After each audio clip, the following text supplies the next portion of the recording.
Hello and welcome to Storytime. Today we're going to be reading the story Curious George and the Firefighters. Now let's read a story together. This is George. He was a good little monkey and always very curious.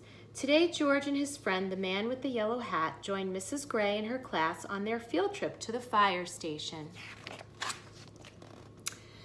The fire chief was waiting for them right next to a big red fire truck. "Welcome," he said, and he led everyone upstairs to begin their tour.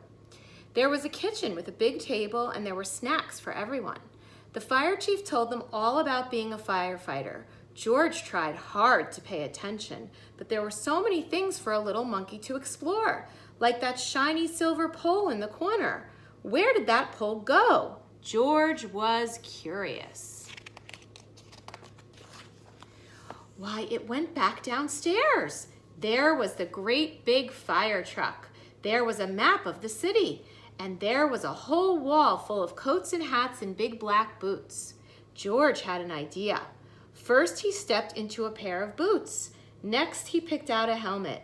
And finally, George put on a jacket. He was a firefighter. Suddenly, bring! The firefighters all rushed in. "This is not my helmet," said one. "My boots are too big," said another. "Hurry, hurry," called the fire chief. A bright red light on the map of the city told him just where the fire was. There was no time to waste. One by one, the firefighters jumped into the fire truck, and so did George. The fire truck with all the firefighters sped out of the firehouse, and so did George.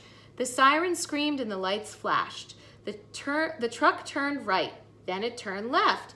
"Woo, woo, woo," went the whistle, and George held on tight. Soon the fire truck and all the firefighters pulled up to a pizza parlor on Main Street. Smoke was coming out of a window in the back, and a crowd was gathering in the street. "Thank goodness you're here," cried the cook. The firefighters rushed off the truck and started unwinding their hoses. They knew just what to do, and George was ready to help. He climbed up on the hose reel. One of the firefighters saw George trying to help, and he took George by the arm and led him out of the way. "A fire is no place for a monkey," he said to George. "You stay here where it's safe." George felt terrible. George sat on the bench and looked around. Next to him on the ground was a bucket full of balls. George reached in and took one out. It fit in his hand just right, like the apple he'd had for a snack. A little girl was watching George. He tried to give her the ball, but she was too frightened. George took another ball, and another. "Look," a boy said, "that monkey is juggling." The boy took a ball from the cage and tossed it to George, but it went too high. George climbed up onto the fire truck to get it. Here he is doing that. Now George had four balls to juggle. He threw the balls higher and higher. He juggled with his hands, he juggled with his feet. He could do all kinds of tricks. The boy threw another ball to George. George threw a ball back to the boy. The little girl reached down and picked up a ball too. Soon all the children were throwing and catching back and forth. The fire chief came to tell everyone that the fire was out. Just then the little girl laughed and said, "Look, Mommy, a fire monkey." "Hey," called the fire chief, "what are you doing up there?"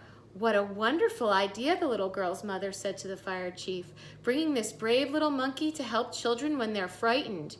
"Oh," the fire chief said, "well, thank you."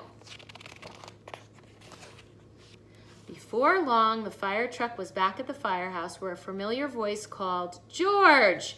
It was the man with the yellow hat. "This little monkey had quite an adventure," said one of the firefighters. "Is everyone all right?" asked Mrs. Gray.